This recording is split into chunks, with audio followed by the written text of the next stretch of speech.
hand here. So as promised, I'm here to show you how I do my wrapped chipboard covers. Okay, now there's going to be other ways of doing it, different ways, different creators do it. There's no right or wrong.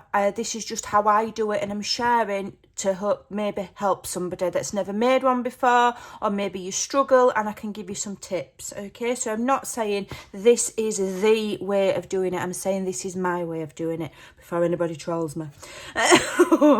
So I always use black card, and I use black card because it goes with anything. We all know black shoes go with everything. A black handbag will go with everything. Cardstock's the same. It doesn't matter if you're doing shabby chic. It doesn't matter if you're doing vintage. It will match. It doesn't get dirty when you're working with it, okay? It's very difficult to always keep your hands clean of ink or whatever, you know, unless you wash your hands 50 times a day. Black cardstock is just my go-to. Also, black cardstock doesn't need inking, so you don't need to start inking the edges, so it saves you time. I use 12 by 12 because I like mine to look like it's all in one piece. Okay, you can use A4 or letter size and join them up, but the size that I do my journals, that wouldn't give me enough space to wrap around. So I use 2 sheets of 12 by 12 and I'll glue them in the middle. Okay, in the middle. Now you might think, well, once you've got those on, that's wasting at either side. But I use my scraps of my cardstock for tags or embellishments or whatever, so nothing will get wasted, or pockets. They all go in a little pouch, and I'll large scraps. I don't save little scraps, so that it'll get used. Okay, so I glue the 2 pieces of 12 by 12 in the middle, and I've overlapped there by about 1/2 inch, 3/8 of an inch. Okay, a decent overlap. Make sure it's glued and leave it to dry so it's not lifting. Okay, and then what I do in the first instance is I will mark a 1/2 inch line on the top. We know this is a straight edge already because it should be if you've glued it on straight. And so I mark at 1/2 inch with pencil, and you can see it perfectly nicely on the black cardstock. Okay, and then I will cut my chipboard pieces. Now I determine the size of my chipboard pieces on the size of my pages. I always make my cover to fit my pages, not the other way around. So if you make your cover first and then you go about making loads of pages, and then you've done all your signatures, and then you realise, ugh, it doesn't fit, it's too big, you've then got to start trimming down your pages. And if you've ever had to do that when you're making a journal, it's hard to do once you've got all your signatures together. You'll end up, you know, some people can get a ruler and a blade and trim them, but they just never sit right once they're cut. Okay, if you do it that way, in my opinion. All right, that's not to say you can't, or that other people don't do it successfully. That's just my opinion. It's easier to do your signatures, get an idea of the size they're going to be, and then make your cover. Okay, so here I'm going to I've done 3 signatures. I'm going to actually have 4 in this. Okay, so how do I determine the size of my spine? Oh, let me finish about the cover. So to determine the size of the chipboard for the cover, I measure the width. Here I've got 6. Okay, and what I do is I want at least 1/4 inch extra. Okay, just on one side on the width, and on the height. Okay, this is, I'm going by the pages, not by the envelope. In this journal, 8 1/4. So I want 1/4 inch on the bottom and 1/4 inch on the top. Okay, so 1/4 inch top, 1/4 inch bottom, 1/4 inch to the right side. You don't need the 1/4 inch to the left side because that's going to go directly against the spine. You don't need any spacing. Okay, so for this particular journal that I'm making, I would need my chipboard 8 3/4 by 6 1/4, and that is roughly the size that I make them as I use A4. So if you fold A4 sheets in half, that's the size you're going to need. And then if I use any digitals, they're going to be probably slightly smaller than these coffee dyed pages because you've got to trim the white border off. So I know everything's going to fit. Okay, So for the spine, now what I do for my spine is I have 1/2 inch per signature. Okay, so if I'm doing do I do 1/2 inch per signature? Let me just think. 1/2 inch per signature, then 1/2 inch either side. Okay, so for this one I've got 2.5 inches. I'm doing a 4 signature journal, so I've got 1/2 inch in from the cover, 1/2 inch in from the back, and then I've spaced 1/2 inch there and 1/2 inch there from each mark. So then I've got 4 evenly spaced marks, each of them are 1/2 inch. So from there to there's 1/2 inch, there to there's 1/2 inch, etc, etc, etc. Now if you're doing a 3 signature one, you can reduce that by 1/2 inch and have a 2 inch spine, so on and so on. So what I did with the Happy Planner, I've made my spacing a little bit smaller here. I cut my spine wrong, so I actually have 1/4 inch space from the edge to the first mark, and then 1/2 inch, and 1/4 inch from there to the first mark. So you can adjust it, but you do need at least 1/2 inch between each signature to give you lots of room for adding things, so that it, you know, the cover shuts nicely. Okay, right, so now we need to adhere the spine to the cardstock. So you'll see here that on the top where it's facing you, there's a lip there. Okay, now this wants to be centralized, but not on this lip here. You've got to look where the lip essentially on the other side is, because that's going to be what you're going to see when you've well, you won't see it when it's decorated, but for now. So that's your center, and the reason you want it centered is because you don't want this right on an edge, this lip. If this joining lip was on an edge, then with use it could lift, and you don't want that. It's an ugly look. If we keep it in the center, then we've got an opportunity to cover over with patterned paper. Okay, so I'm eyeballing it there. I can just about see where the lip, the joining section is on the other side, and that's what I'm centralizing. Okay, I use Collal glue. It's lovely and strong. Anybody that watches me knows I'm a little bit of a anti-PVA glue crafter. I just personally don't like it. Use what you're used to and what you like. Glue is a personal thing. I'm not here to preach. But I don't like PVA.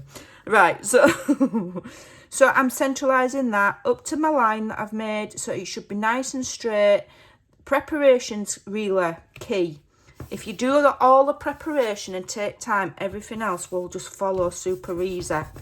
Okay, so that's kind of in the middle. Let me just move it a little bit. So there's the lip of the one behind, so it wants to kind of be in the middle of there. All right, and once you've got that down and that piece is straight, that's going to help you with these two pieces, because you're going to line them up there. Now I tend to do mine by eye, and what I do is I leave at least 1/4 inch in between. Okay, so you might think that's a lot, but it's actually not. Now one tip that I saw from another crafter is you can use a 1/4 inch tape, put 1/4 inch tape down there, and then if you're not good at getting things straight, you can line that up against your 1/4 inch tape, and it will help you, and also gives you extra adhesion for when you put your next layer on. So that's one tip. Okay, I just do it kind of by eye. So then we're going to attach all of this. Oops, I'm getting glue everywhere. All of this. I might speed this bit up.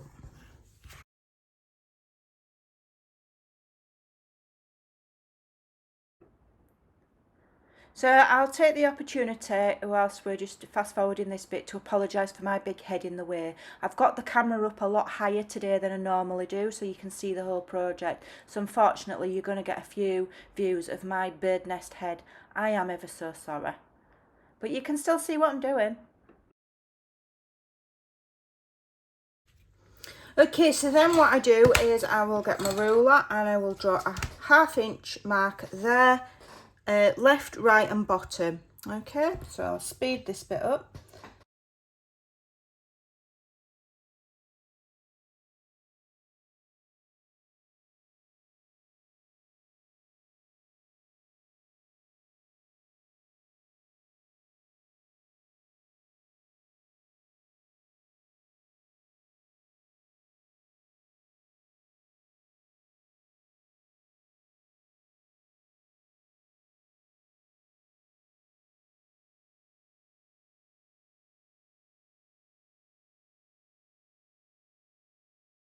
Okay, so the reason I use scissors rather than a blade is because I'm just not safe with a blade. Use what you like. So you'll see we've got a nice even 1/2 inch all the way around. If we take time to make sure that that is straight and it's an even distance all the way around, it will just give you a neater finish, okay? It will also ensure that the corners end up neater. Okay, so what I do now is I use my, where is it?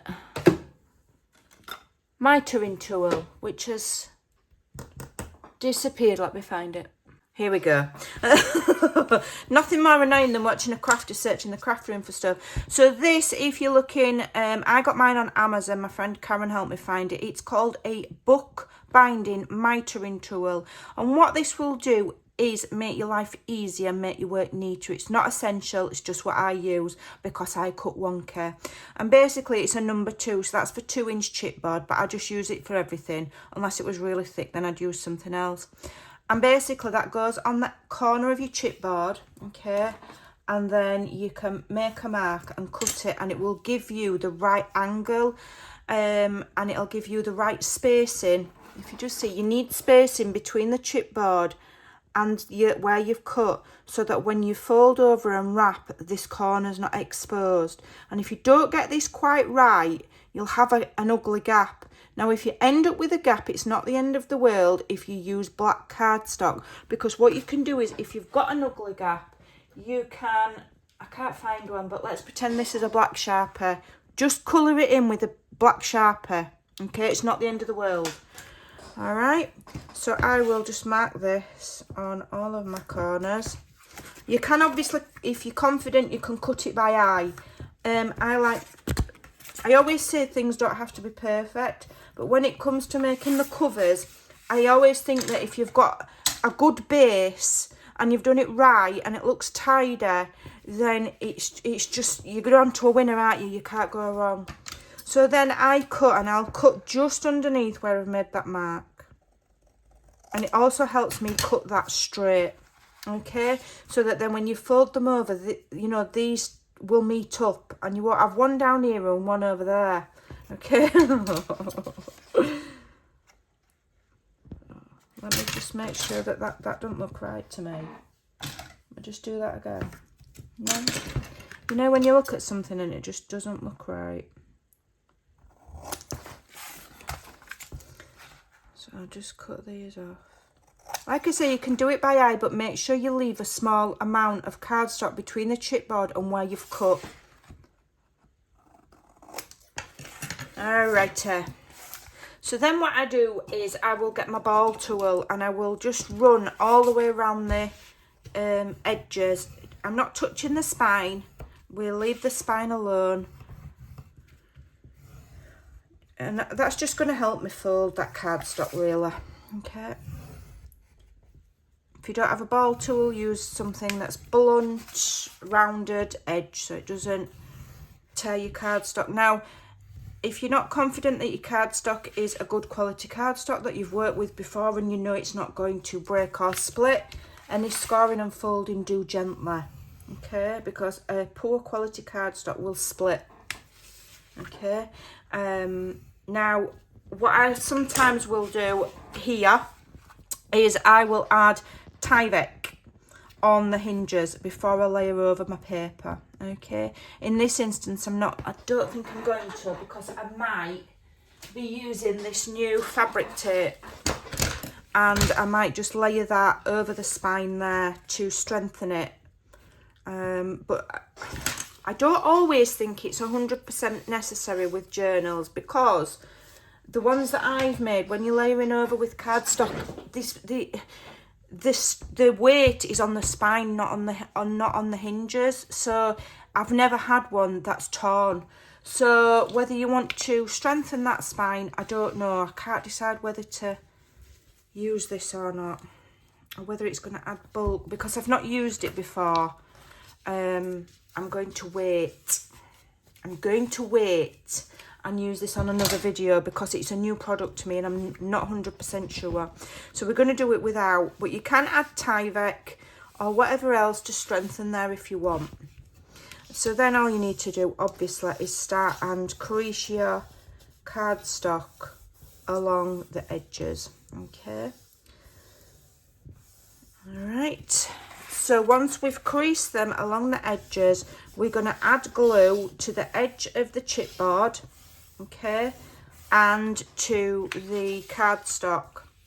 Now, when you're adding it to the cardstock, it's always wise to just smooth that glue with your finger and make sure you've got it right to the edge of the cardstock, and make sure it's right in there as well, okay?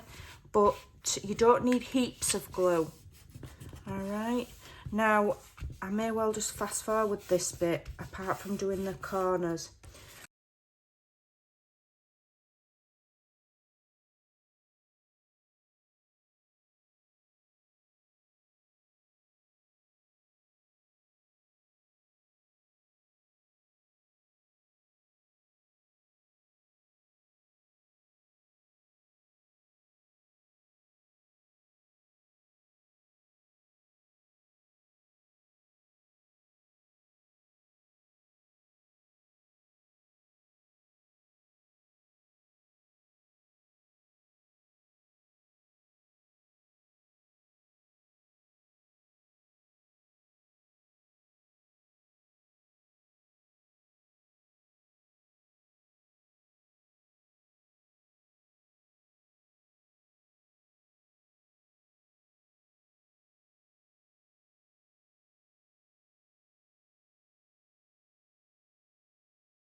Okay, so now we're going to do the side. Now I always do the sides last, so I do the two longer parts first and make sure that they're all adhered down nicely, okay?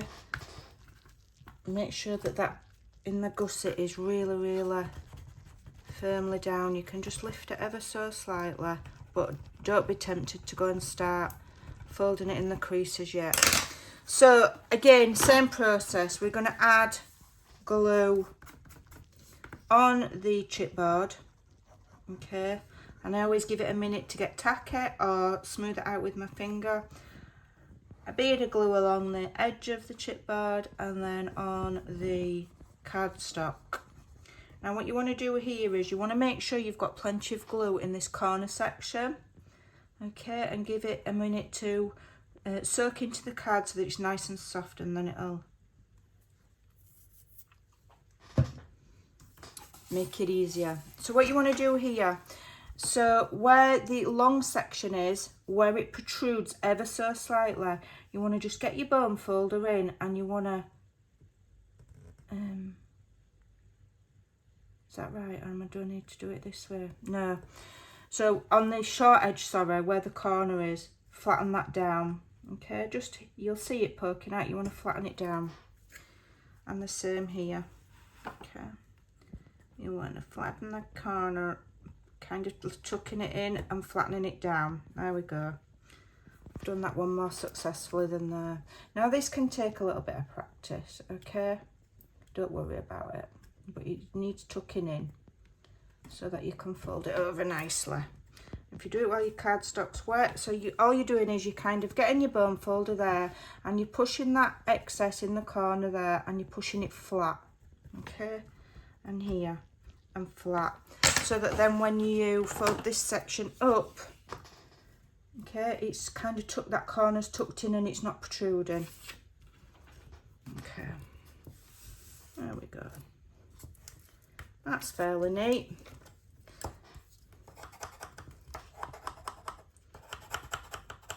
Get a nice square corner. You might think, what's she doing that with bone folder, but if you just tap, it will help you get that corner nice and flush, okay? Get it all down and get that centre adhered. Spread that glue out. And the first time you do this with the corners, it might look rubbish. It's one of those things that comes with practice. I still haven't got it 100% nailed, but I'm getting there. Okay, it's every one that I do, each time I do it, it's tidier and tidier every time. So I'm just going to attach my clips there. And then what I'm going to do is, making sure my bone folder's clean, just using a bit of scrap, I'm going to go over that corner there, and I'm just going to press it to help flatten it a bit more. Okay. And now that's nice and flush. All right. Then I'm going to do the same on the other side. Just need to see if this is down. Give it another squeeze, and you can see how they've lined up. The folds have lined up nicely because we have done them the same increment. And if you look, the corner's quite neat. It's not too bad. It's not 100% perfect, but you know, it's good enough for me. And then we're gonna obviously layer over the top with another piece. Right, so I'll go and do the other side, and then we'll talk about doing the how to put signature. Okay, so that's still drying, but what I'm going to do is I'm just going to do my spine cover piece. So I cut a piece, so my spine is 2.5, then I've got 1/4 inch gap. I want 1/2 inch each side. So I've cut mine to, what have I cut it to? 4. Okay, so then when it goes on there, I've got 1/2 inch each side. Okay, I'm not going to cover the chipboard with cardstock the full way across. Okay, the reason being, so I'm doing it with black cardstock there. It's going to help strengthen the spine a little bit there. It's going to give me a neutral background for where the signatures are going to go, that I don't have to line with paper. But what I'm going to do on the rest here, I don't have to have cardstock there. This is thick enough. I can just line it with patterned paper. Okay, and because we've got 1/2 inch protruding there, I can cut my patterned paper with 1/8 inch border all the way around, and it will cover this seam, it will cover these with just a nice increment. That's how I do it. So what we do here is we want some glue in that gusset. Okay, all right, in the gusset down to where the fold is, where we folded over at top and bottom. Don't go over it, just inside the gusset.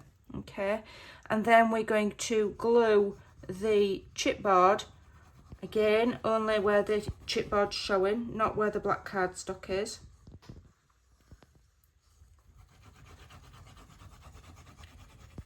Okay, and then here just a small amount. Again, the full length of the chipboard, but stopping where the cardstock is.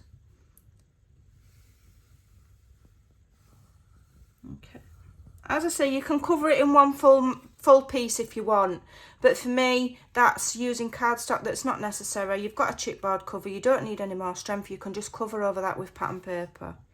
So then what you want to do is on your piece you want to glue, making special attention to top and bottom.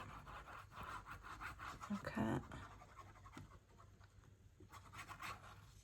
a little bit extra at the sides because you've got that 1/2 inch. All right, and then this can go on. And you might think, oh gosh, that's a lot of faff, I don't know if I can be bothered. It's worth it if you do it. Okay, might take you, you know, I'm going to have fast forwarded parts of this video. It might take you, if you take your time and you do it carefully, it might take you, I don't know, somewhere between half an hour and an hour to do this cover, depending on your experience. But it's so worth it to do it right. Okay, so let me just clean my bone folder. Right, so I'm making sure it's kind of straight-ish. You can, if you're really fussy, get yourself a tea ruler and have a look if it's fairly straight. That's pretty straight with the cover, isn't it? There. And if I put that tea ruler on my cover, that's fairly straight. So when you're doing that, you know you've constructed things kind of correctly. Okay, so what you want to do in the first instance is find where that spine gusset is, just with your finger first, okay, and just gently find that crease, okay. Then you want to just go down the centre, and then you want to go in with your bone folder to make sure that this is adhered right into there. Just do it gently, okay? You don't have to do everything like a 10-ton Tessie, as they say in Yorkshire. Do it gently, okay? Because, and if you're worried about the card marking, then wrap some cloth over. Wrap some cloth over, but I don't think that's going to stop it. It just is what it is, it doesn't matter. Because if you go in really, really heavy-handed, what will happen is you'll split your card. Okay. Now you can just ever so gently lift, and I mean gently, and get right in and get that really adhered. And you can tell if it's adhered because when you lift it to the side, if it's not adhered, you'll see a gap. Okay, right, that's on. And then spread the rest of the glue on this side. Remove any excess. Okay.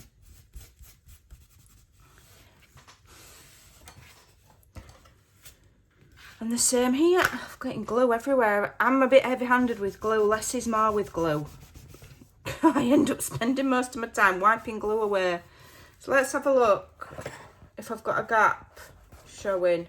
And I haven't, so it's down nicely. Lift it there. Have I got a gap where it's lifted? No, so it's down nicely. I'm just going to go in one more time with my finger.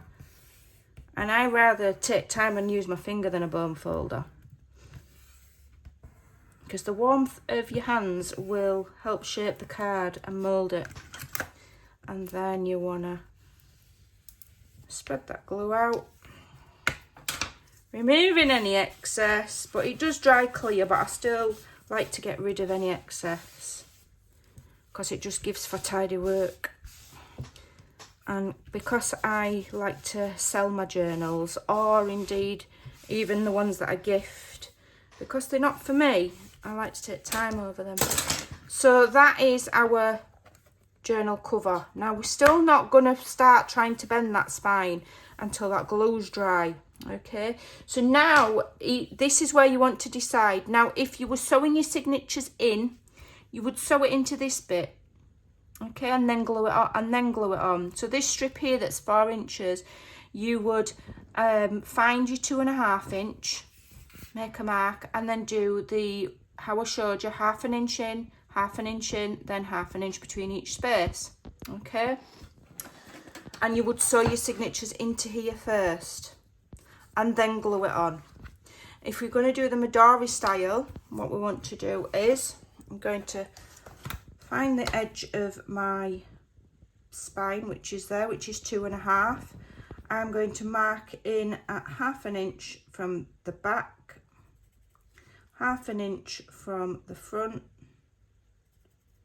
and then another 1/2 inch, and then another 1/2 inch. Okay, so I'm essentially making a mark at 1/2 inch, 1, 1.5, 2, and then 2.5 there is the edge of the spine. Okay, and then I'm going to do the same at the other end.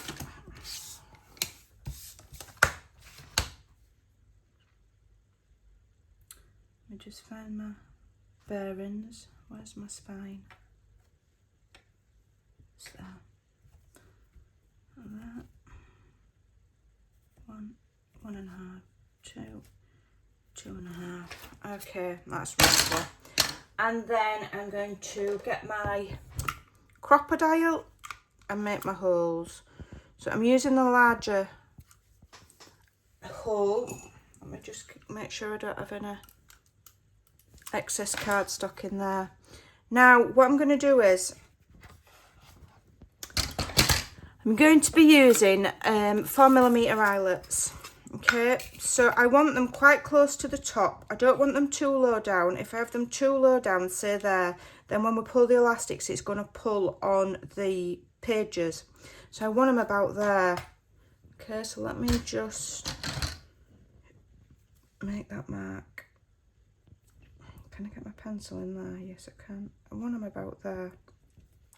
So I'm marking the first one round about where I want. So I want them as close to the top as I can get away with, but obviously I still need to squash it. I still want to see some blank card stuck around it. Just do it by eye. Then do your first one. If you've got one of these, do your first one, okay? And as you're adding pressure on your handle, move your black spacer up to the edge of the book and then punch. Okay, and what that will do is if you keep your black spacer there, you're going to have the same space between each hole and the top of the cover so that it's even. Okay, it won't show as much if they're not even in between the spacing, but if one's down there and one's up there in relation to the edge of the book, it's going to look not going to look right. So take time. Sometimes the devil's in the detail. It sounds daft, but I know what I'm on about. I don't. I'm literally wigging it. I'm not. I know what I'm on about. Right, so where's my line? Let me concentrate so that I can see. Okay. This is the only annoying thing with these. Okay. Now, if you're wanting patterned paper on the reverse side of your spine, you need to put your patterned paper. So if you're wanting patterned paper there, I'm going to keep mine plain because I'm going to do something else. If you're wanting patterned paper on here, you need to do that before you put your eyelets on. Okay. Right, so I'm going to show you a mistake I've made. And so for some reason, on the bottom, I've got 5 markings. And on the top, I've got 4. I did add wording in to say that I'd done it wrong. For some reason, I've marked incorrectly there. Okay, so what you can learn from my mistake, the top part's correct. What you can learn from my mistake is once you've done your markings, take a breather and double check. And double check top and bottom are the same before you start punching your holes. I've actually done that incorrect. This cover's going to be no good to me now. Okay, so then obviously once you've done that, you're going to put your eyelets in and you're going to put it in with the round edge on the outside and then set your eyelets. Okay, so I've made a mistake. I'm a human being. And I clearly wasn't paying attention. So double check, okay, before you punch your holes, if you're doing this, that you've done your spacing right. We've used pencil, we could always just rub it out and redo it. So check, check, check before you commit, all right? If I'd have checked, I wouldn't have made that mistake. The top part's right with the 4 holes and the bottom I've done 5. So now I'm going to have to redo my whole entire cover, all right? My fault, I should have paid attention, but you can learn from my mistake. Always double check before you punch your holes that you've got them that you've put your markings in the right position. So that's how you make the cover, okay? And as I say, over time it will become more flexible. Do not ever be tempted to bend it that way, okay? Ever. And then all we need to do is add our signatures, line with patterned paper and decorate it. And that's how you do it. All right, thanks for watching. Take care and I'll see you soon. Bye.